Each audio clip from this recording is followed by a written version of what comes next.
Hi Bacha Party, this is Vibhuti Khare, your science educator. Welcome back to our channel Science Club by Vibhuti ma'am. और आज के इस session में हम continue करने जा रहे हैं क्लास 8th साइंस का third chapter health the ultimate treasure. Previous lecture में हमने बात करी थी नॉन कम्युनिकेबल डिसीजेस के ऊपर और पिछले ही लेक्चर में मैंने आपको वैक्सीन्स का कॉन्सेप्ट भी समझा दिया था। मैंने आपसे बोला था कि वैक्सीन्स की डिस्कवरी कैसे हुई, किसने करी, ये मैं आपको समझाऊंगी अगले लेक्चर में। तो आज का ही बेटा वो लेक्चर है जहां पर मैं आपको सबसे पहले वैक्सीन्स की डिस्कवरी के बारे में पढ़ाऊंगी और फिर उसके बाद में आज मैं आपको एंटीबायोटिक्स का कॉन्सेप्ट भी समझाऊंगी। कभी कभी देखो ऐसा हो ही जाता है कि हम बीमार पड़ ही जाते हैं, बॉडी में इन्फेक्शन हो ही जाता है, तो फिर हम जाते हैं अपने डॉक्टर के पास। डॉक्टर हमें कुछ मेडिसिन प्रिस्क्राइब करते हैं जिनमें से कि एक मोस्ट कॉमन मेडिसिन होती है एंटीबायोटिक। तो अब इस एंटीबायोटिक से हम ठीक कैसे हो जाते हैं, हमारी बॉडी का इन्फेक्शन कैसे खत्म हो जाता है, आज हमें यही समझना है। तो बस यही है हमारे आज के लेक्चर का टारगेट। होपफुली आपको समझ में आया होगा। तो आ जाओ, अपने इसी टारगेट को अचीव करने के लिए हम शुरू करते हैं आज का अपना ये सेशन। अब देखो बेटा, पिछले लेक्चर में मैंने आपको बताया था कि हमारी बॉडीज में ना, मतलब हम सबकी बॉडी में होता है एक इम्यून सिस्टम, जो हमारी बॉडी का डिफेंस सिस्टम होता है। कहने का मतलब ये है कि हमारी बॉडी में जो हमारा इम्यून सिस्टम होता है ना, वो डिफेंस एक्शन परफॉर्म करता है जब भी बॉडी में कोई डिसीज कॉज करने वाला माइक्रो ऑर्गेनिज्म अंदर आने की कोशिश करता है। मैं तो कहती हूँ कि अगर कोई डिसीज कॉज करने वाला माइक्रो ऑर्गेनिज्म बॉडी के अंदर आ ही जाता है ना, मतलब पैथोजन जब बॉडी के अंदर आ ही जाता है, तो उस पैथोजन से जाकर के हमारी बॉडी का इम्यून सिस्टम लड़ता है। और इम्यून सिस्टम की पूरी पूरी कोशिश ये रहती है कि वो पैथोजन मर जाए, क्योंकि अगर तो वो पैथोजन बॉडी में आ ही चुका है और अगर वो जिंदा रहेगा तो फिर तो इन्फेक्शन करेगा ना बेटा, हमें बीमार कर सकता है वो। तो हमारी बॉडी का इम्यून सिस्टम जाकर के उससे लड़ता है और जाकर के उसको मार गिराता है, पैथोजन को वो मार ही डालता है कि हम स्वस्थ रहें, हमें इन्फेक्शन ना हो, हमें किसी भी तरह की कोई बीमारी ना हो। तो इसलिए मैंने बोला कि हमारी बॉडी का जो इम्यून सिस्टम है वो बेसिकली डिफेंस एक्शन परफॉर्म करता है जब भी कोई बॉडी में पैथोजन आ जाता है तो, ठीक है, उससे जाकर के बेसिकली वो लड़ाई करेगा, उसको हरा देगा। अब ये जो हमारी बॉडी की एक नेचुरल एबिलिटी है पैथोजन से लड़ने की, इस नेचुरल एबिलिटी को ही हम क्या बोलते हैं, इम्यूनिटी बोलते हैं। कहने का मतलब ये है कि हमारी बॉडी का जो इम्यून सिस्टम है वो हमें इम्यूनिटी प्रोवाइड करता है। इस इम्यून सिस्टम के कारण ही हमारे अंदर वो एक एबिलिटी है जिससे कि हम पैथोजन से जाकर के लड़ाई कर पाते और उसको हरा पाते हैं ताकि इन्फेक्शन ना हो हमें। इतना समझ में आ गया कि हमारी बॉडी का इम्यून सिस्टम हमें क्या देता है, इम्यूनिटी देता है। अब फिर एक और सवाल आता है कि भाई ये जो हमारी बॉडी का इम्यून सिस्टम है इसे किसने बनाया है, या कौन है इम्यून सिस्टम में जो जाकर के पैथोजेंस से लड़ता है। तो मैंने आपको बताया था बेटा कि हमारे ब्लड में, हम सभी के ब्लड में 3 तरह के सेल्स होते हैं, आरबीसीज, डब्ल्यूबीसीज एंड प्लेटलेट्स। इन तीनों में से जो डब्ल्यूबीसीज होते हैं, ठीक है, फुल फॉर्म है व्हाइट ब्लड सेल्स, यही डब्ल्यूबीसीज हमारी बॉडी का इम्यून सिस्टम बनाते हैं। कहने का मतलब यह है बेटा कि ये डब्ल्यूबीसीज होते हैं जो जाकर के पैथोजन से लड़ते हैं और ऐसी लड़ाई करते हैं, ऐसी फाइट करते हैं कि उनको मार ही गिराते हैं और हमें फिर इन्फेक्शन नहीं होता। तो मैं काम करती हूँ ना, मैं लिखती भी जाती हूँ ताकि ये सब चीजें आपको याद होती जाएं। तो हमारे पास है क्या, इम्यून सिस्टम जो कि हमें देगा इम्यूनिटी, और डब्ल्यूबीसीज ही होते हैं जो जा करके लड़ाई करेंगे, है ना, फाइट करेंगे। तो ये आ गए डब्ल्यूबीसीज। इनका फुल फॉर्म भी मैं लिख देती हूँ, व्हाइट ब्लड सेल्स। पता है क्या, जब आप 10th में आ जाओगे ना तो इनके बारे में आप और डिटेल में पढ़ाई करोगे क्लास 10th में। तो एटलीस्ट क्लास 8 से आप इनका नाम तो याद कर ही लो, है ना, ताकि 10th में जाकर के एकदम से आपको ऐसा ना लगे कि अरे ये भी होते हैं क्या। तो 8 से नाम तो याद कर ही लो। अच्छा, अब WBCs जाकर के फाइट तो करेंगे पैथोजन से, बट कैसे? उसके दो तरीके होते हैं ना, लड़ाई करने के भी दो तरीके हैं। पहले तरीके में क्या होता है, जैसे मान लो कि ये एक WBC है, ये एक WBC है, मतलब ये एक व्हाइट ब्लड सेल है, ठीक है। इसने देखा कि बॉडी में एक पैथोजन आ गया है। अब वो पैथोजन बेटा कुछ भी हो सकता है, बैक्टीरिया हो सकता है, फंगस हो सकता है, वायरस हो सकता है, कुछ भी हो सकता है, ठीक है। तो इसने देखा कि बॉडी में आ चुका है एक पैथोजन। अब आया है बेटा, तो हेलो हाय करने तो आएगा नहीं, है ना, बीमारी ही लगाने आएगा, इन्फेक्शन ही कॉज करने के लिए आएगा। तो ये बात WBC को पता चल गई। इसने देखा कि भैया बॉडी में क्या आ चुका है, पैथोजन आ चुका है, और अगर इसको सबक नहीं सिखाया गया, इसको अगर मार के नहीं भगाया गया, तो फिर तो हम बीमार पड़ जाएंगे, इन्फेक्शन हो जाएगा। तो पहले तरीके में, मतलब फाइट तो ये जाकर के करेगा ही, लेकिन कैसे? पहले तरीके में जाकर के ये जो WBC है ना, मतलब ये जो व्हाइट ब्लड सेल है, ये सेल पैथोजन को अपने बॉडी के अंदर ले लेगा, कुछ इस तरीके से। देखो मैं ड्रॉ करके तुम्हें दिखा रही हूं ताकि तुम्हें सारी चीजें समझ में आती जाएं। ये बोलेगा कि बेटा तू तो अंदर आ, फिर मैं तुझे बताता हूं। ये WBC है, और ये देखो इसने क्या करा, पैथोजन को अपने अंदर ही ले लिया, पैथोजन को अपने अंदर ही ले लिया। देखो पहले ये बाहर था, बॉडी में था, इसको पता चल गया, ये गया और इसने जाकर के पैथोजन को अपने अंदर ले लिया कि इधर आओ, तुमको हम बताते हैं। अब देखो पैथोजन कहाँ आ गया है, WBC के अंदर आ गया है, व्हाइट ब्लड सेल के अंदर आ गया है। फिर क्या होगा, फिर क्या होगा बेटा? अब तो ये इसके इलाके में आ गया है, तो अब इसकी पिटाई करेगा WBC, और इसको पिटाई कर करके मार देगा। तो पहला तरीका तो ये हो गया, ठीक है, फाइट करने का। अब दूसरा तरीका क्या होता है, देखो मैं तुम्हें बताती हूँ, थोड़ा सा ऊपर जाएंगे। देखो दूसरे तरीके में दोबारा से हमारे पास क्या है, WBC है,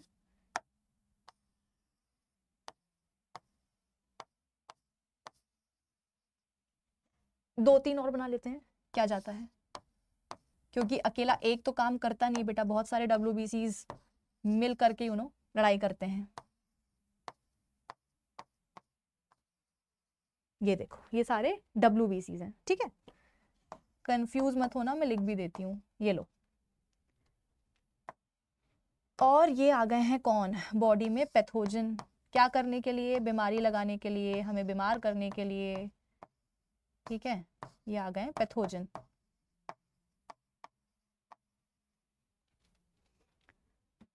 अब ये WBCs देखेंगे कि भैया बॉडी में कौन आ गए हैं, पैथोजन आ गए हैं, इनको अगर सबक नहीं सिखाया गया तो वो इन्फेक्शन लगा देंगे, इंसान को बीमार कर देंगे।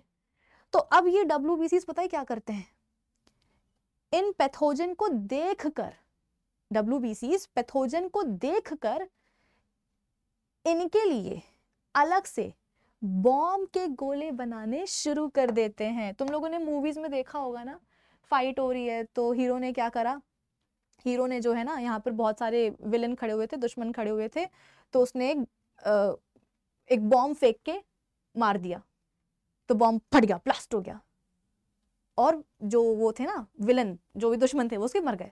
देखा होगा ना कि नहीं देखा है, कि हीरो है, हीरो सामने उसके दुश्मन खड़े हुए हैं, उसने लिया एक बॉम्ब उठा करके फेंक के मारा, वो फट गया वहां जाकर के और सब मर गए, हीरो की जीत हो गई।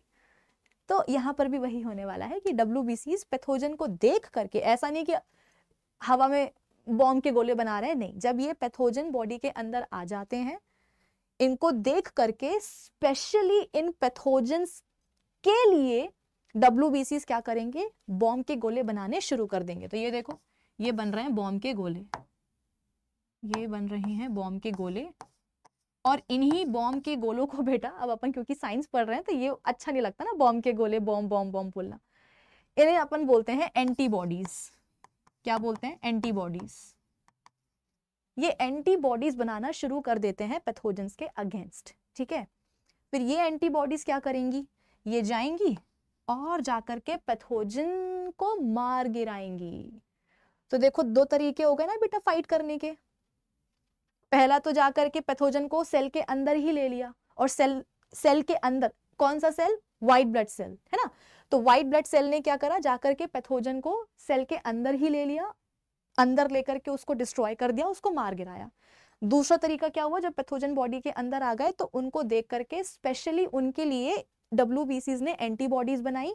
ये एंटीबॉडीज जाएंगी पैथोजन को जाकर के मार देंगी। ठीक है, तो इन दो तरीकों की मदद से हमारी बॉडी हमें अलग अलग तरीके से, अलग अलग तरीका नहीं, अलग अलग इन्फेक्शंस या डिसीजेस से क्या करती हैं, बचा के रखती हैं।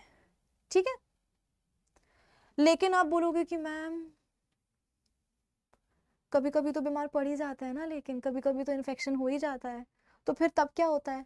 जब कभी बीमार पड़ते हैं, जब कभी इन्फेक्शन होता है, तो क्या तब WBCs ने फाइट नहीं करी होती मैम? नहीं बेटा, बॉडी का जो इम्यून सिस्टम है, देखो हम तो लेजी होते हैं, हम कभी काम करें ना करें, हमारा मन है तो हम काम करेंगे, हमारा मन है तो हम पढ़ाई करेंगे। ठीक है, हमारा मन नहीं कर रहा है तो हम पढ़ाई नहीं करेंगे, हमारा मन कर रहा है तो हम टीवी देखेंगे, हम तो पूरे अपने मन से काम करते हैं। लेकिन जो हमारी बॉडी के जो डिफरेंट सिस्टम्स होते हैं ना बेटा, वो बहुत रिस्पॉन्सिबल होते हैं, वो हमेशा काम करते हैं। तुम चाहो ना चाहो, तुम्हें पता भी नहीं चलता तुम्हारी बॉडी के अंदर कितने ही सारे बेटा काम चलते रहते हैं, हमें कभी खबर नहीं लगती इस बात की। तो ऐसा नहीं है कि जब तुम्हें इन्फेक्शन होता है, जब तुम बीमार पड़ते हो, तो उस समय तुम्हारी बॉडी के इम्यून सिस्टम ने काम नहीं किया होता है, WBCs ने फाइट नहीं करी होती है, करी होती है। लेकिन कभी कभी बेटा दुश्मन भी तो पावरफुल हो जाता है। पावरफुल सा अगर दुश्मन आ गया, स्ट्रॉन्ग दुश्मन आ गया, स्ट्रॉन्ग पैथोजन आ गया, तो बेटा कभी कभी ना WBCs लड़ाई में हार भी जाते हैं।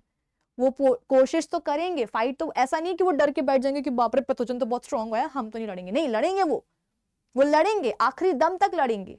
लेकिन अगर पैथोजन स्ट्रांग निकला बेटा तो वो जीत जाता है, और अगर वो जीत गया तो इन्फेक्शन कर देगा और फिर हम बीमार पड़ जाएंगे। तो ऐसा नहीं कि जब बीमार पड़ रहे हैं तो ये काम नहीं कर रहे हैं बेटा, ये तो हमेशा काम करेंगे। लेकिन कभी कभी वो लड़ाई में ऐसे ही होता है ना, जैसे मान लो कि तुम और तुम्हारा भाई आपस में लड़ रहे हैं, तो तुम बड़े हो तो तुम हमेशा जीत जाते हो, लेकिन कभी कभी छोटा भाई भी तो जीतता है कि नहीं जीतता लड़ाई में। यहाँ पर भी वही होने वाला है। ठीक है, तो अब होता क्या है, देखो ये वाला केस भी तुमको मैं समझा देती हूँ कि मान लो कि एक बहुत ही ताकतवर सा पैथोजन आ गया। ठीक है, ये देखो बहुत ही ताकतवर सा ऐसा पैथोजन आ गया, दिस इज पैथोजन। और जो हमारे बॉडी में जो ब्लड में जो WBCs हैं वो देख रहे हैं इनको, वो देख रहे हैं, है ना, ये WBCs हैं। अरे कौन सा कलर है, हाँ these are WBCs।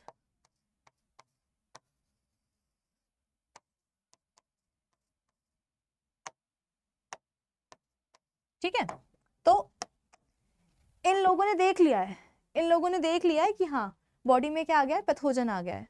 तो अब काफी बड़ा सा है, तो इसको ऐसे अंदर लेकर के तो मार नहीं सकते, है ना, ऐसे सेल के अंदर लेके तो मार नहीं सकते, बहुत बड़ा है। तो इस बार WBCs ने सोचा कि एक काम करते हैं, एंटीबॉडीज बना लेते हैं, है ना, बॉम्ब के गोले बना लेते हैं और फेंक के मारेंगे तो ये मर जाएगा। तो इस बार WBCs ने यही डिसाइड किया है कि वो क्या करेंगे, एंटीबॉडीज बनाएंगे और इस पे पैथोजन पे फेंक के मारेंगे तो वो मर जाएगा। अब जैसा कि तुमको मैंने बोला बेटा कि हमारी बॉडी में जो हमारे WBCs होते हैं, जो हमारे व्हाइट ब्लड सेल्स होते हैं, वो एंटीबॉडीज कब बनाते हैं, ये बॉम्ब के गोले वो कब बनाएंगे, जब दुश्मन बॉडी के अंदर आ जाएगा। ये नहीं कि फ्री टाइम में बैठे हुए तो बैठे बैठे क्या करे, करना है कुछ काम, चलो क्या करते हैं, एंटीबॉडीज बनाते हैं। नहीं, ये बनाएंगे एंटीबॉडीज, लेकिन ये तब बनाएंगे जब पैथोजन इनके सामने होगा, तो पैथोजन को देख करके उसके अगेंस्ट फिर ये एंटीबॉडीज बनाते हैं। ऐसा कभी नहीं होगा कि पैथोजन नहीं है बॉडी में फिर भी बना रहे हैं बैठ के एंटीबॉडीज, नहीं। जब पैथोजन आ जाएगा बॉडी में, उसको देख करके फिर उसके अगेंस्ट ये क्या करेंगे, एंटीबॉडीज बनाएंगे। तो वही हुआ, पैथोजन आया, इन लोगों ने बोला कि बड़ा है, अंदर लेकर तो मार नहीं सकते, एक काम करते हैं, इसके अगेंस्ट एंटीबॉडीज बनाना शुरू करते हैं। ठीक है, अब बेटा ये एंटीबॉडीज बना ही रहे थे, ऐसा नहीं कि बना नहीं रहे थे, ये बना तो रहे थे, लेकिन इसके पहले कि ये एंटीबॉडीज बना पाते और बना करके पैथोजन के ऊपर फेंक के उसको मार गिराते, पैथोजन ने बोला कि भाई मेरे को अंडर एस्टिमेट कर लिया क्या है, मेरे को अंडर एस्टिमेट कर लिया क्या, मैं ऐसी कोई आलतू फालतू पैथोजन नहीं हूं, मैं बहुत ही स्ट्रांग हूं। आए बड़े एंटीबॉडीज बनाने वाले, तुम लोग बनाओ अपनी एंटीबॉडीज, तब तक मैं अपना काम कर लेता हूं। और बेटा इससे पहले कि इसके ऊपर कुछ एंटीबॉडीज अपना काम कर पाती, असर दिखा पाती, इसने जाकर के ऑलरेडी बॉडी में इन्फेक्शन कॉज कर दिया, इन्फेक्शन कॉज कर दिया। WBCs यहाँ पर उदास हो गए कि हम तो काम कर रहे थे, हम तो एंटीबॉडीज बना रहे थे, लेकिन इसने चीटिंग करी है। ये इतना स्ट्रांग पैथोजन आया कि इसके पहले कि हमारी एंटीबॉडीज पूरी रेडी हो पाती और हम इनके ऊपर फेंक के मार पाते, इसने पहले ही जाकर के इन्फेक्शन लगा दिया, इंसान बीमार पड़ गया। हम इतनी मेहनत कर रहे थे, इतनी कोशिश कर रहे थे, सब वेस्ट हो गया। अब ऐसा सुनने में लग रहा है बेटा कि सब वेस्ट हो गया है ना, इनने जो एंटीबॉडीज बनाई इस पैथोजन के अगेंस्ट, ये वेस्ट हो गई। ना ना ना ना ना, वेस्ट नहीं हुई है। मैं मान रही हूं कि इस बार इंसान बीमार पड़ गया है, पैथोजन क्योंकि बहुत स्ट्रांग आया, उसने इन्फेक्शन लगा दिया बॉडी में, इंसान बीमार पड़ गया, डॉक्टर के पास जाना पड़ा, दवाइयां खानी पड़ी। लेकिन यहाँ पर जो WBCs ने बेटा जो मेहनत करी थी ना इस पैथोजन के अगेंस्ट एंटीबॉडीज बनाने में, वो मेहनत वेस्ट नहीं हुई, क्योंकि ये जो एंटीबॉडीज बनी है बेटा, ये बॉडी में जाकर के स्टोर होने वाली है। ठीक है, ये एंटीबॉडीज, अरे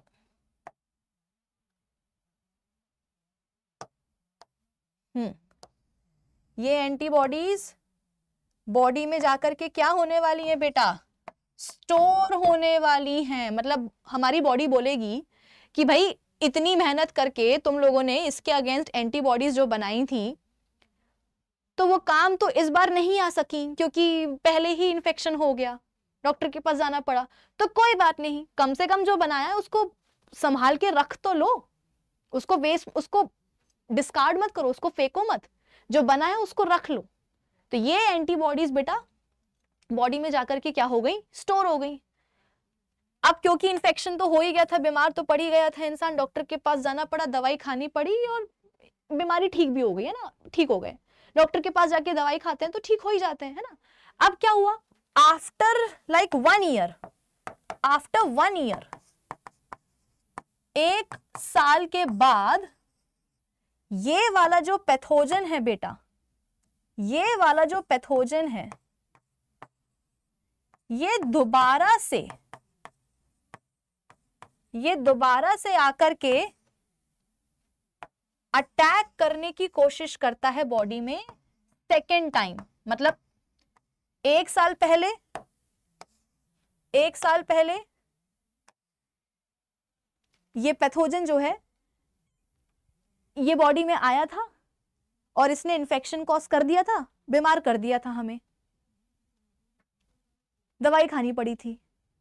उसके अगेंस्ट जो एंटीबॉडीज बनी थी, हालांकि वो बॉडी में स्टोर्ड थी, पर 1 साल पहले तो इसने हमारी बैंड बजा दी थी। लेकिन फिर क्या हुआ, 1 साल बाद अब ये दोबारा आया, 1 साल बाद अब ये दोबारा आया और इसने सोचा कि जब पिछले साल में आया था तो मैंने इन्फेक्शन लगाया था बॉडी में, अब इस साल मैं फिर आया हूं बॉडी में और इस बार भी मैं क्या करूंगा, इन्फेक्शन कर दूंगा।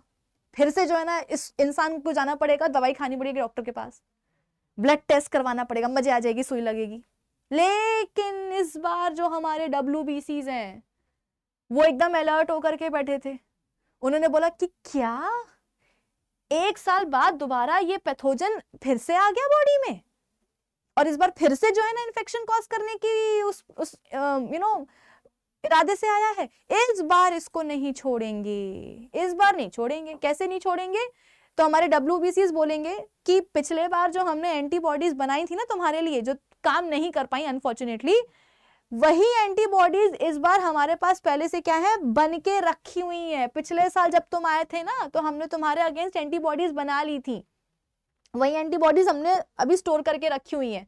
तो बेटा अब इसके पहले कि तुम क्या करो, बॉडी में इन्फेक्शन कॉज करो, हम जो बनी बनाई एंटीबॉडीज हैं वो तुम्हारे ऊपर फेंक के मारेंगे और तुम वहीं के वहीं क्या हो जाओगे, डिस्ट्रॉय हो जाओगे।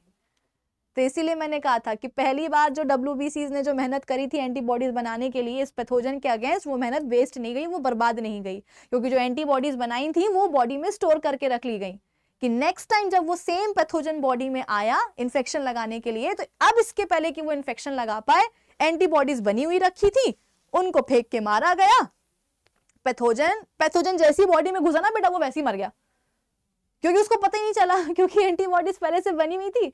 तो अब टाइम लगा नहीं WBCs को लड़ाई करने के लिए। उनने बोला कि अच्छा तो इसको फेंक के मारो, पिछले बार आया था इन्फेक्शन लगा के गया था, इस बार नहीं छोड़ेंगे, और फेंक के उठा करके एंटीबॉडीज, मर गया पैथोजन। उसको खुद को रियलाइज नहीं हुआ कि मैं इतने जल्दी कैसे मर गया। पिछले बार तो मैं मस्त जो है ना 4-5 दिन रह करके गया था बॉडी में, इस बार क्या हुआ, घुसते साथ ही मर गया। इसे हम बोलते हैं बेटा अक्वायर्ड इम्यूनिटी। इसे हम बोलते हैं अक्वायर्ड इम्यूनिटी, कि ये हमने अक्वायर करी है, ये हमने सीखा है, ये हमने लिया है। ऑलरेडी हमारे पास बेटा पहले से इस पैथोजन के अगेंस्ट एंटीबॉडीज नहीं थी, वो तो जब ये बॉडी में आया तब WBCs ने क्या करा, इसके अगेंस्ट एंटीबॉडीज बनाई और स्टोर करके रख ली कि नेक्स्ट टाइम जब आएगा तो फिर फेंक के मारेंगे, मार डालेंगे इस पैथोजन को। इसे अपन बोलते हैं अक्वायर्ड इम्यूनिटी, कि ये पहले से नहीं थी हमारी बॉडी में, इसको अपन ने मतलब बाय बर्थ नहीं थी इम्यूनिटी, ये हमने अक्वायर करी है अपने लाइफ टाइम में। ठीक है, इस कॉन्सेप्ट का मतलब समझ में आ गया ना। यहीं से फिर क्या हुआ, आप बोल सकते हो कि एक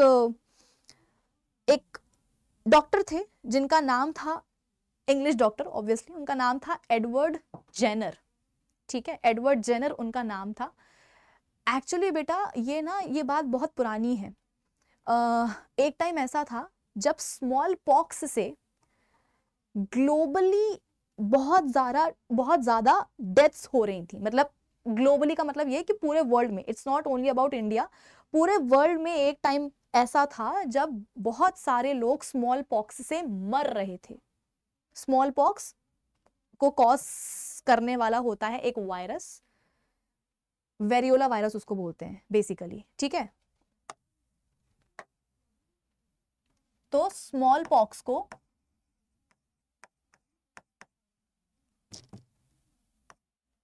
कॉज करता है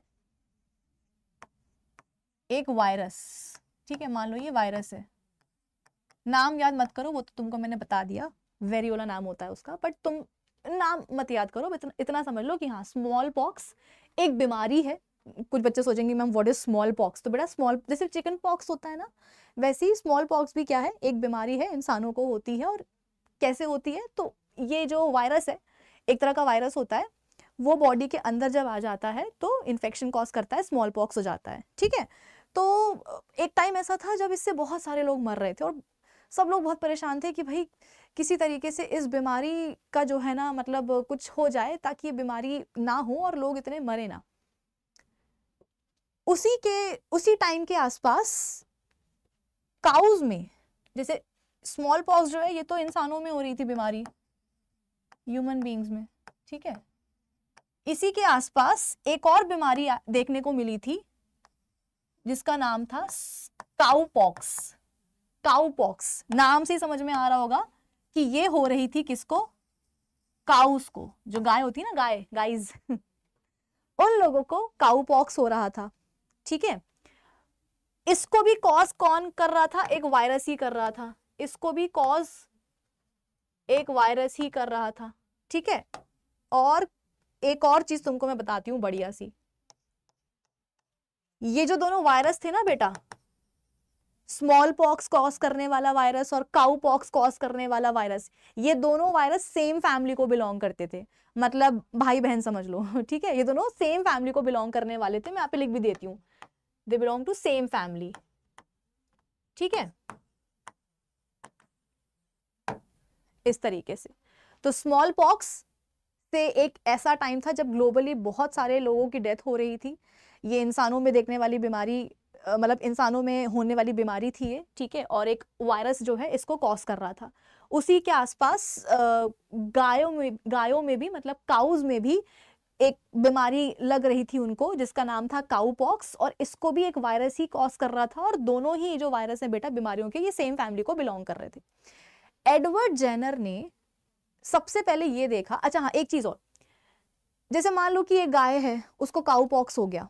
ठीक है, अब उसका ट्रीटमेंट करा रहे हैं, और अब देखो ऐसा नहीं है कि अगर अपन ट्रीटमेंट करवाते हैं तो आज काउ पॉक्स हुआ है, आज दवाई दी और कल वो ठीक हो जाएगी, ऐसा नहीं होता।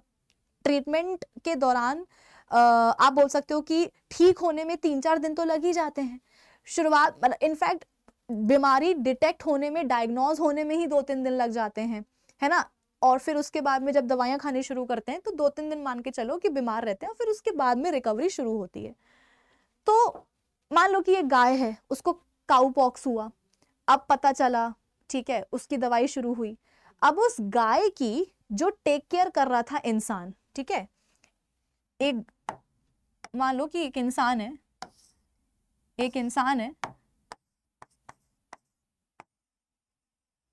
जो कि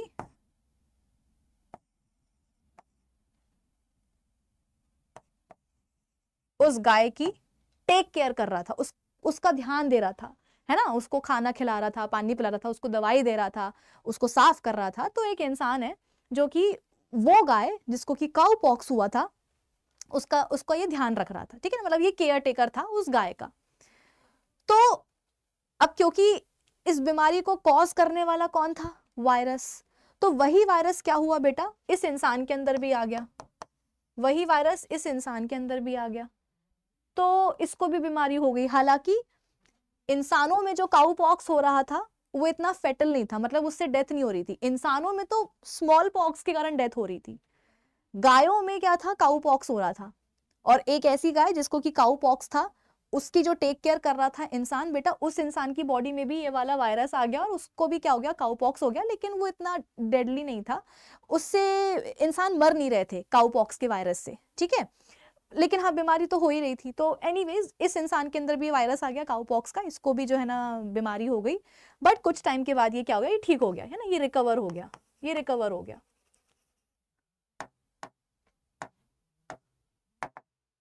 ये रिकवर हो गया, ठीक हो गया, ठीक है।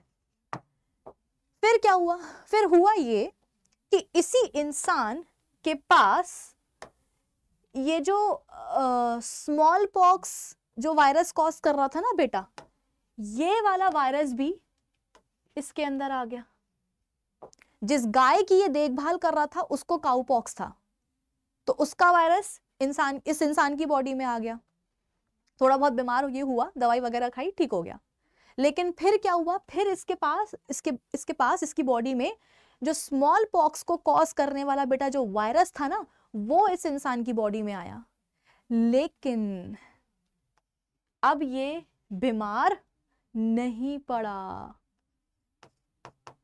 अब ये बीमार नहीं पड़ा। तो सबसे पहले एडवर्ड जेनर ने ये बात देखी, ये बात नोटिस करी एडवर्ड जेनर ने कि वो लोग जो कि गाय वगैरह की देखभाल कर रहे हैं, वो वाली गाय जिनको कि काऊ पॉक्स हुआ था, ऐसी गायों की, ऐसी काउस की जो देखभाल करने वाले जो लोग हैं, जिनको काऊ पॉक्स हो चुका था, जिनकी बॉडी में काऊ पॉक्स का वायरस जा चुका था, उन्हें स्मॉल पॉक्स नहीं हुआ। क्यों नहीं हुआ? क्योंकि जैसे ये इंसान है, इसमें क्या हुआ, जब ये गाय की देखभाल कर रहा था तो काऊ पॉक्स का वायरस इसके अंदर चला गया, ठीक है, और ये उससे रिकवर भी हो गया। यानी कि जब काऊ पॉक्स कॉज करने वाला वायरस इसकी बॉडी में गया तो इसकी बॉडी के इम्यून सिस्टम ने क्या करा, WBCs ने क्या करा, उस वायरस के अगेंस्ट एंटीबॉडीज बना ली भैया, एंटीबॉडीज बना ली वायरस के अगेंस्ट, एंटीबॉडीज बना ली। क्योंकि मैंने आपसे क्या कहा, एंटीबॉडीज कब बनती हैं बेटा, एंटीबॉडीज कब बनती हैं, जब पैथोजन बॉडी के अंदर आ जाता है, उसको देख करके ही उसके अगेंस्ट एंटीबॉडीज बनाई जाती हैं। तो यहाँ पर भी वही हुआ कि जब काऊ पॉक्स का वायरस गया तो उसको देख करके इस इंसान की बॉडी का जो इम्यून सिस्टम है उसने क्या करा, वायरस के अगेंस्ट एंटीबॉडीज बना ली, ठीक है। फिर जब इसके पास क्या हुआ, स्मॉल पॉक्स का वायरस गया इसकी बॉडी के अंदर, तो क्या एंटीबॉडीज तो ऑलरेडी बन रखी थी ना। और मैंने क्या बोला, इन दोनों ही बीमारियों को कॉज करने वाले जो वायरसेस हैं, दोनों सेम फैमिली को बिलोंग करते हैं। तो वो एंटीबॉडीज जो कि काऊ पॉक्स के वायरस को मार रही थी, या वो एंटीबॉडीज जो इस इंसान की बॉडी में बनी थी काऊ पॉक्स के वायरस के अगेंस्ट, वही एंटीबॉडीज ने जाकर के क्या किया, स्मॉल पॉक्स के वायरस को मार डाला जब ये वायरस इस इंसान की बॉडी में गया। तो एडवर्ड जेनर ने सबसे पहले ये बात नोटिस करी कि जिन लोगों को काऊ पॉक्स हो चुका था उनको स्मॉल पॉक्स नहीं हो रहा था। क्यों? क्योंकि जिन लोगों को काऊ पॉक्स हो चुका था उनकी बॉडी में काउपॉक्स को कॉज करने वाले वायरस के अगेंस्ट एंटीबॉडीज बन चुकी थी। और फिर जब स्मॉल पॉक्स का वायरस उनकी बॉडी में गया तो उस वायरस को ऑलरेडी बनी हुई एंटीबॉडीज ने क्या किया? मार गिराया। कैसे मार गिराया? वायरस तो अलग अलग थे लेकिन सेम फैमिली को बिलोंग कर रहे थे ना बेटा। तो जिस गोली से स्मॉल पॉक्स का वायरस मरा, जिस बॉम्ब से स्मॉल पॉक्स का वायरस मरा, उसी बॉम्ब से जिस बॉम्ब से काउ पॉक्स का वायरस मरा, उसी बॉम्ब से स्मॉल पॉक्स का भी वायरस मर सकता है। तो सबसे पहले ये बात एडवर्ड जेनर ने नोटिस करी कि भाई जिसको काउ पॉक्स हुआ था उसको स्मॉल पॉक्स नहीं हुआ। क्यों? क्योंकि काउ पॉक्स वाले जिसको हुआ था उसके अंदर उस वायरस के अगेंस्ट एंटीबॉडीज बन गई थी। फिर जब उसके अंदर स्मॉल पॉक्स का वायरस गया तो एंटीबॉडीज ने जाकर के उस वायरस को भी मार गिराया, तो उसको स्मॉल पॉक्स नहीं हुआ। ठीक है। फिर यहीं से बेटा वैक्सीन्स का कॉन्सेप्ट निकल करके आया, यहीं से वैक्सीन्स का कॉन्सेप्ट निकल करके आया। एडवर्ड जेनर ने ये बात नोटिस कर ली तो उनको ये बात चीज मतलब उनको ये लॉजिक समझ में आ गया कि अगर हम किसी डेडली बीमारी से निजात पाना चाहते हैं, अगर हम चाहते हैं कि भाई ये बीमारी इन्फेक्शन हमें ना हो, तो उस बीमारी और उस इन्फेक्शन को कॉज करने वाले पैथोजन के अगेंस्ट अगर ऑलरेडी हमारी बॉडी में क्या हो? एंटीबॉडीज हो। तो जब भी वो पैथोजन बॉडी में आएगा इन्फेक्शन कॉज करने के लिए, बॉडी में ऑलरेडी एंटीबॉडीज बन रखी होंगी, तो वो एंटीबॉडीज हम ले जा करके उसके ऊपर फेंक के मारेंगे तो वो पैथोजन वहीं मर जाएगा। तो इसीलिए वैक्सीन जो है ना बनाई गई। वो जो आप पीते हो ना पोलियो की वैक्सीन, 2 बूंद जिंदगी की, बचपन से शुरू होती है और 5 साल की उम्र तक जो है ना अपन वो पोलियो की 2 ड्रॉप्स पीते हैं। वो एक्चुअली क्या है बेटा? पोलियो को कॉज करने वाला जो वायरस होता है ना, वो वायरस ही होता है उन 2 बूंदों में। आप बोलोगे कि मैम पोलियो जो वायरस कॉज करता है वही वायरस हम पी रहे हैं? हाँ पी रहे हैं, क्योंकि जब वो वायरस बेटा पोलियो का बॉडी के अंदर जाएगा तभी तो उसके अगेंस्ट क्या होगा? बॉडी में एंटीबॉडीज बनेंगी। मैंने बोला ना कि ऐसे ही बैठे बैठे एंटीबॉडीज नहीं बनती हैं किसी भी पैथोजन के अगेंस्ट। जब वो पैथोजन बॉडी में आ जाता है तब उसके अगेंस्ट जो है ना एंटीबॉडीज बनती हैं। तो अगर आप चाहते हो कि आपकी बॉडी में पोलियो वायरस के अगेंस्ट क्या हो जाए? एंटीबॉडीज बन जाए, तो इसके लिए आपको अपनी बॉडी में सबसे पहले पोलियो वायरस को अंदर डालना पड़ेगा। तब आपका इम्यून सिस्टम देखेगा, तब WBCs उनको देखेंगे उस वायरस को और देख करके क्या करेंगे? उसके अगेंस्ट एंटीबॉडीज बनाएंगे। तो आप बोलोगे कि मैम ऐसे तो फिर तो पोलियो वायरस को बॉडी के अंदर ले रहे तो पोलियो नहीं हो जाएगा क्या? नहीं होगा, क्योंकि हम जो पोलियो वायरस ले रहे हैं वो बहुत ही कमजोर है, ऑलमोस्ट डेड है। वो बॉडी के अंदर जा तो रहा है लेकिन कुछ कर नहीं पाएगा। तो हम वीकेंड या ऑलमोस्ट डेड या इनएक्टिव पैथोजन बॉडी के अंदर लेते हैं। अभी जो एग्जांपल ले रहे हैं वो पोलियो का ले रहे हैं, तो हम बहुत ही इनएक्टिव पोलियो वायरस को अपनी बॉडी के अंदर लेते हैं कि कहने को तो वायरस ले रहे हैं पोलियो का, लेकिन वो पोलियो करेगा नहीं कॉज। हाँ, उसके अगेंस्ट क्या होगा? एंटीबॉडी जरूर बनेंगी। वो जो आपने पोलियो वायरस लिया है डेड वाला, उसको और जाके वो मार गिराएंगी।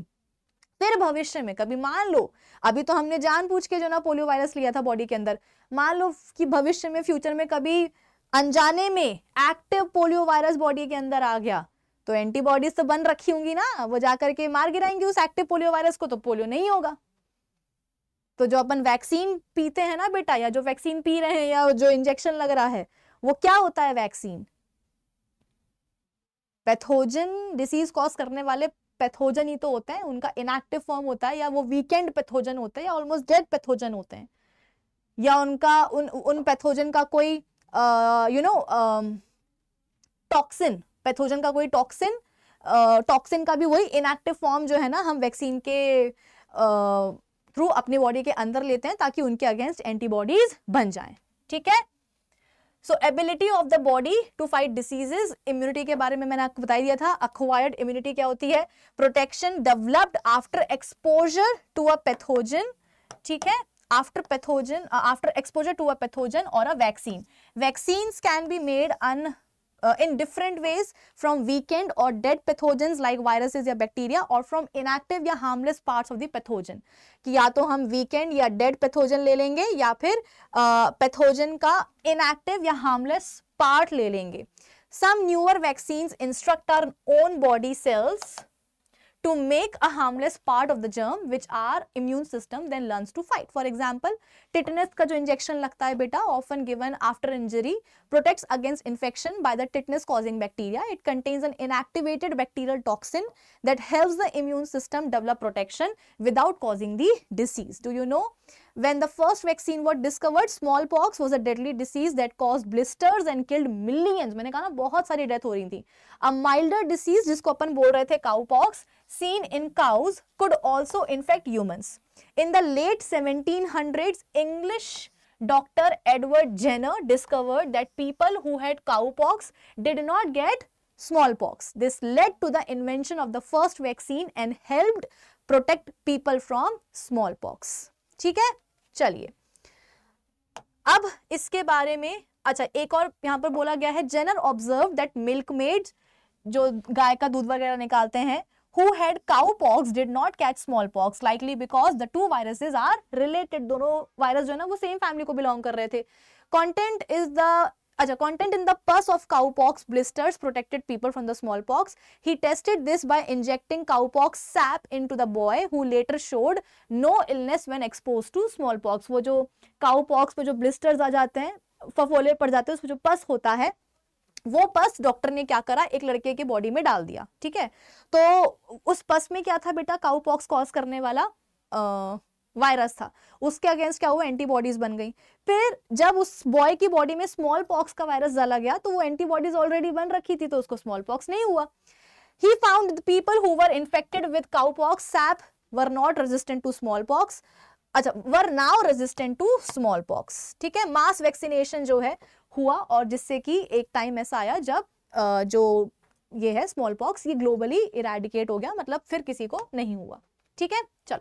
Vaccines are one of the most effective ways to protect people of all ages, from infants to elderly, against many serious diseases. They help prevent illness, reduce the spread of infections, and save millions of lives every year.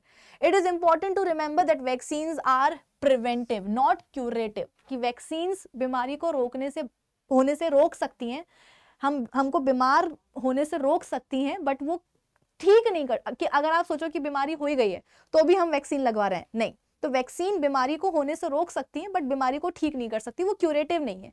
They can help minimise serious diseases before they happen, but do not treat them once someone is already sick. कि अगर बीमारी हो गई है तो फिर vaccine उसमें काम नहीं करेगी. सम पीपल मे फियर और doubt vaccines, but scientists and doctors carefully use या test them for safety. Getting vaccinated not only protects you but also the people around you. तो कुछ लोग डरते हैं वैक्सीन से कि बाप रे इनएक्टिव बैक्टीरिया या वायरस ले रहे हैं, पैथोजन ले रहे हैं बॉडी के अंदर, पता नहीं को हमें बीमारी ना हो जाए.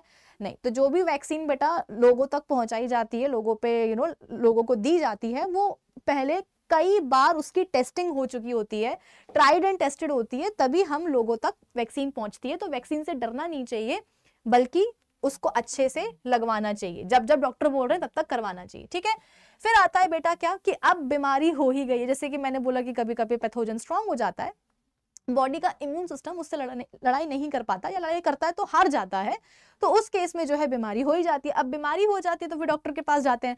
डॉक्टर क्या करते हैं, ढेर सारी दवाइयां देते हैं, और उन दवाइयों में से एक कॉमन दवाई होती है एंटीबायोटिक्स. ना व्हाट आर एंटीबायोटिक्स बेटा, ये वो दवाइयां होती हैं, वो ड्रग्स होते हैं जो कि बैक्टीरिया की जो सेल वॉल होती है ना, उसको जाकर के मतलब डिस्ट्रॉय कर देते हैं.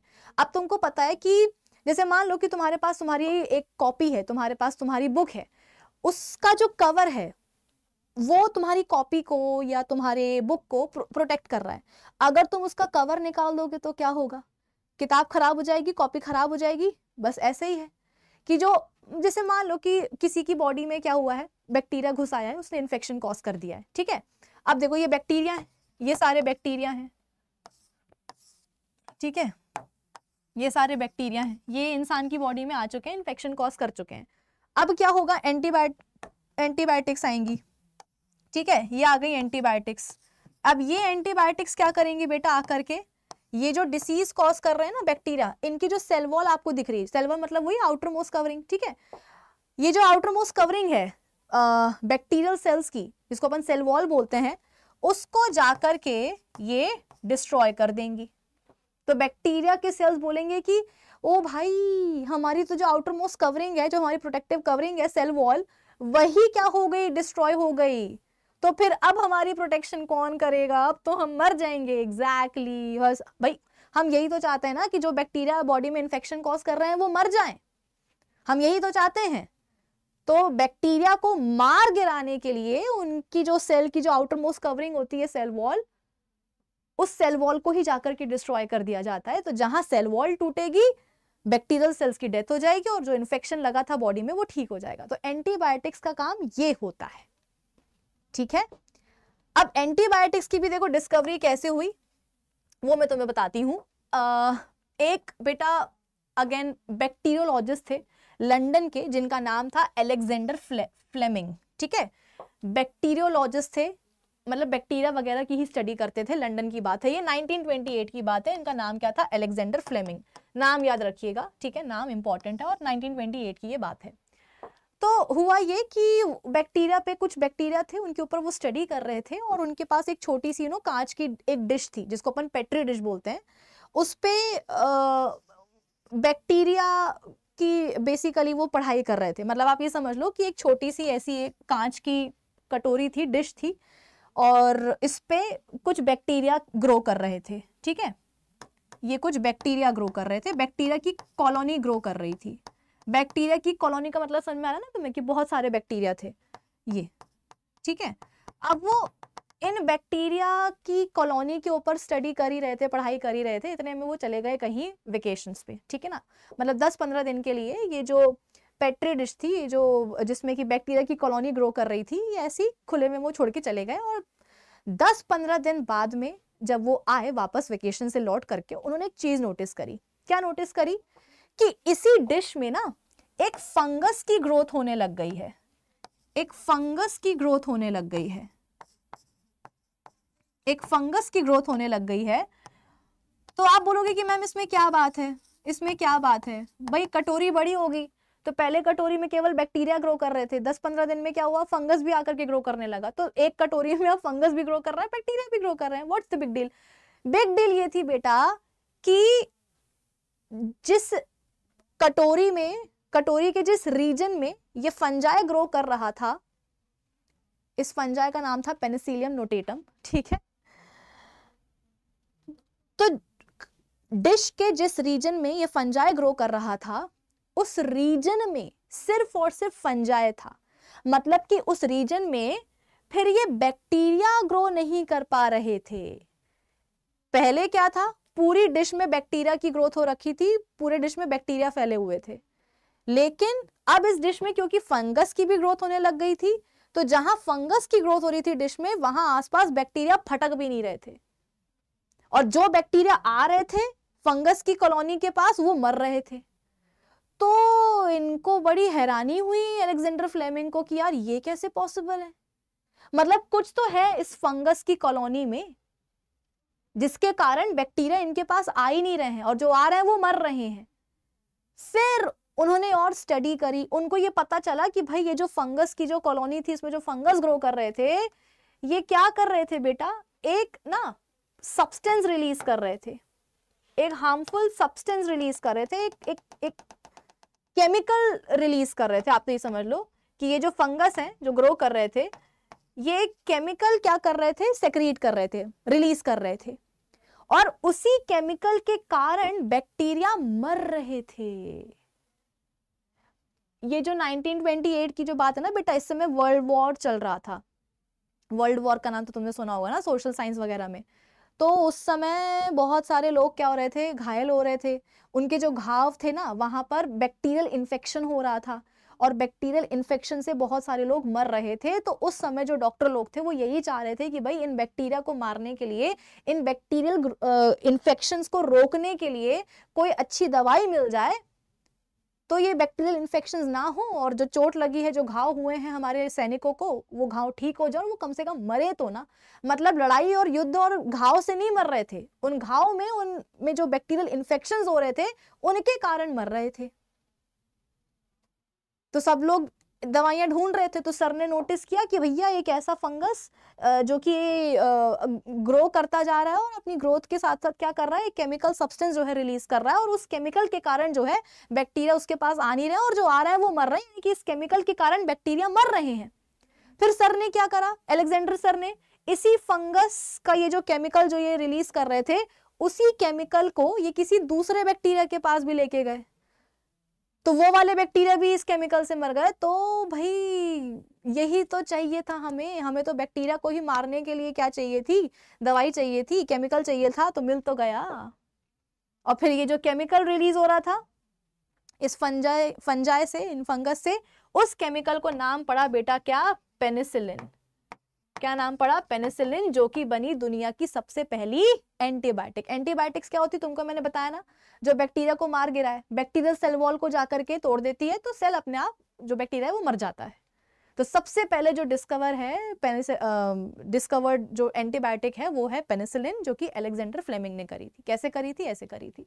सो penicillin was discovered in 1988 by Alexander Fleming, a bacteriologist from London. While studying harmful bacteria he noticed that a mould मतलब बेटा फंगस, ठीक है ना, एक तरह का fungus, on a discarded petri dish stopped the bacteria from growing. कि उनकी पेट्री डिश में बैक्टीरिया की ग्रोथ हो रही थी, चल गए छुट्टी पे, कुछ दिन बाद आके देखा तो उसी पेट्री डिश में मोल्ड यानी कि फंगस की ग्रोथ हो रही थी, और उस फंगस की ग्रोथ के आसपास कोई भी बैक्टीरिया नहीं ग्रो कर रहा था। इनफैक्ट उस फंगस से एक केमिकल सब्सटेंस रिलीज हो रहा था जो कि बैक्टीरिया को मार रहा था, ठीक है। He realized that the mold released a substance. Mould ने क्या करा, फंगस ने क्या करा, एक सब्सटेंस रिलीज किया है, केमिकल सब्सटेंस, जो कि बैक्टीरिया को मार रहा था। This chance discovery led to the discovery of penicillin, the first antibiotic used to treat bacterial infections. फिर इसी केमिकल को नाम दिया गया पेनिसिलिन, क्योंकि जो फंगस से निकल रहा था उसका नाम था पेनिसिलियम नोटेटम, ठीक है। तो उसके द्वारा रिलीज किए गए इस केमिकल सब्सटेंस को नाम दिया गया पेनिसिलिन। पेनिसिलिन से बाकी बैक्टीरिया भी मर रहे थे, इसीलिए उसको एंटीबायोटिक का नाम दिया गया। दो एंटीबायोटिक्स बहुत इफेक्टिव होती हैं बेटा, अगर ये ना हो तो बड़े बड़े बैक्टीरियल इन्फेक्शन से जो है ना मतलब बचाव करना बहुत मुश्किल हो जाए। लेकिन लेकिन लेकिन आज के टाइम पर लोगों के पास कुछ ज्यादा ही अकल है बेटा, वो एंटीबायोटिक्स का गलत इस्तेमाल कर रहे हैं। अब आप बोलोगे कि मैम एंटीबायोटिक्स का कोई गलत इस्तेमाल कैसे कर सकता है। देखो हुआ क्या, मान लो कि तुम्हें इस महीने आपको नहीं मतलब किसी और को स्टमक इन्फेक्शन हुआ, ठीक है, डॉक्टर के पास गया, डॉक्टर ने दवाइयां लिख दी, एंटीबायोटिक्स लिख दी, और इसके बाद में बंदा वो खा करके ठीक हो गया, ठीक है। 2-3 महीने बाद दोबारा से उसको स्टमक इन्फेक्शन हुआ, वही पेट दुख रहा है, वॉमिट आ रही है, लूज मोशन हो रहे हैं, है ना। तो उसने सोचा कि भाई डॉक्टर के पास क्यों ही जाना है, पिछले 2-3 महीने पहले भी तो गए थे, उसने जो है ना एंटीबायोटिक लिख दी थी, दवाइयां लिख दी थी, तो एक काम करते हैं सेम दवाइयां सेम एंटीबायोटिक जो है ना खा लेते हैं दोबारा से, तो ठीक हो जाएंगे। और ऐसे ही हुआ, वो गए बिना डॉक्टर को दिखाए, सेम एंटीबायोटिक जाकर के खा ली और वो ठीक भी हो गए। तो कॉन्फिडेंस आ गया कि भैया हम भी क्या है, हम भी डॉक्टर से कम थोड़ी ना है, 2-3 दवाइयों के बस नाम याद कर लिए, 2-3 एंटीबायोटिक्स के नाम याद कर लिए, और बस जब भी बीमार पड़े वही खाते जा रहे हैं। तो बेटा एक होता है इवोल्यूशन आप लोग अभी छोटे हो, आपको उतना समझ में नहीं आएगा, बट इसको एक बेसिक आइडिया मैं आपको देती हूँ इवोल्यूशन का। इवोल्यूशन एक ऐसी प्रोसेस है जिसमें कि ऑर्गेनिज्म की बॉडी में स्लोली ग्रेजुअली टाइम के साथ साथ चेंजेस आते जाते हैं। जैसे कि हम बोलते हैं ना कि हमारे पूर्वज कौन है, बंदर है, हम बंदरों से ही इवॉल्व होकर के आए। तुमने बंदरों को देखा है वो किस तरह के दिखते हैं, इमेजिन कर सकते हो कि उनसे ही इवॉल्व होकर के हम आए। कैसे, तो समय के साथ साथ बंदरों की ही बॉडी में चेंजेस आते गए, उनके बिहेवियर में चेंजेस आते गए, उनके आईक्यू में चेंजेस आते गए, और धीरे धीरे कर करके हम बनने लग गए, इंसान बनने लग गए बंदरों से। इसे हम बोलते हैं क्या, इवोल्यूशन।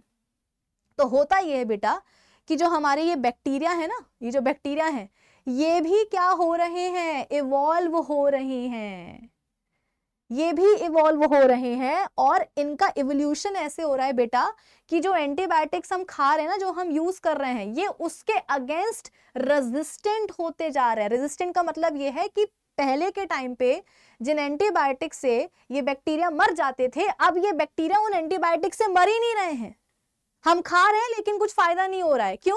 क्योंकि ये जो बैक्टीरिया है ये इवॉल्व हो गए हैं, ये अब इस एंटीबायोटिक से क्या हो गए, इस पर्टिकुलर ड्रग से रेजिस्टेंट हो गए। कितना भी अब आप उनको वो दोगे, ये इनको कोई फर्क नहीं पड़ेगा, इन पे कोई असर नहीं आएगा। दैट इज एंटीबायोटिक रेजिस्टेंस या रेजिस्टेंट, ये हो चुके हैं बैक्टीरिया। तो वैसे तो ये जो बैक्टीरिया एंटीबायोटिक रेजिस्टेंट जो बनते जा रहे हैं, उसके पीछे कुछ अलग रीजंस भी हैं, लेकिन एक मेजर रीजन क्या है कि हम बिना डॉक्टर से पूछे अपने मन से जो दवाइयां, जो एंटीबायोटिक्स खा रहे हैं ना, कि डॉक्टर की कौन फीस दे दे 500-1000 रुपए, इससे अच्छा जाते हैं किसी मेडिकल शॉप पर, जो भैया होंगे उन्हीं से पूछ करके दवाई खा लेंगे।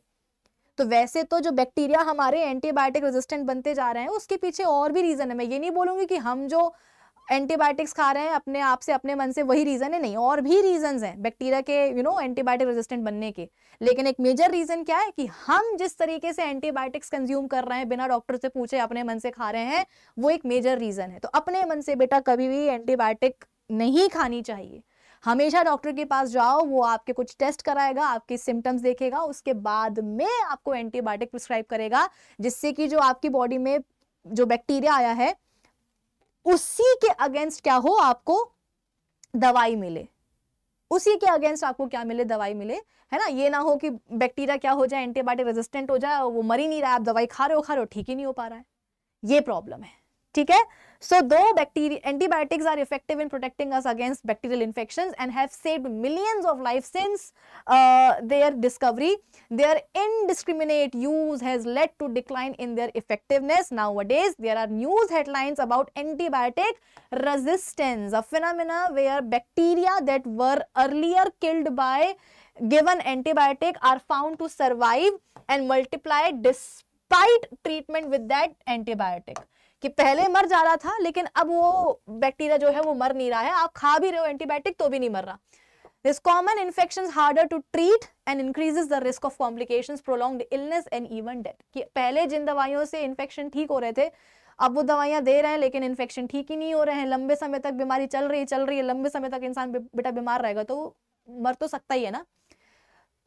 ये जो देखो आपकी एनसीईआरटी में पिक्चर दी हुई है, यहाँ पर आपको ये बताया जा रहा है कि किस तरीके से अननेसेसरली अगर आप एंटीबायोटिक्स खाते हो, वो एंटीबायोटिक्स जो कि आपको रिक्वायर्ड नहीं है आपकी बॉडी में, अगर आप खाते हो तो किस तरीके से जो है ना, ये जो एंटीबायोटिक रेजिस्टेंट बैक्टीरिया किस तरीके से फैल रहे हैं, ये आपको इस एनसीईआरटी के पिक्चर में देखो दिखाया गया है। जैसे मान लो कि देखो ऐसा होता है कि जब हम एंटीबायोटिक्स खाते हैं ना, तो हमारी बॉडी में कुछ अच्छे बैक्टीरिया भी होते हैं, हमारे गट में, हमारे इंटेस्टाइन में ना कुछ अच्छे बैक्टीरिया भी होते हैं, लेकिन हाँ डिसीज कॉज करने वाले बैक्टीरिया भी घुसे हैं।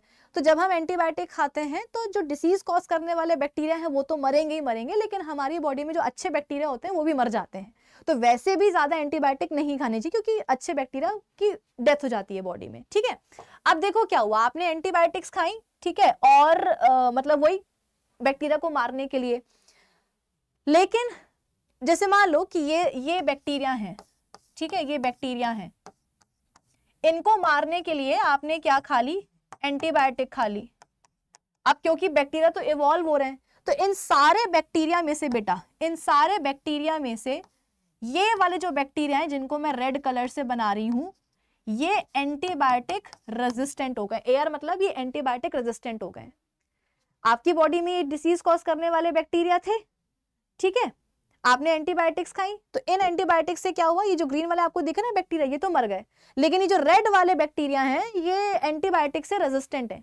आप खा रहे हो दवाइयां, लेकिन ये जो है ये मर नहीं रहे हैं, ये इस वाली एंटीबायोटिक से क्या है, रेजिस्टेंट है, ये मर नहीं रहे हैं।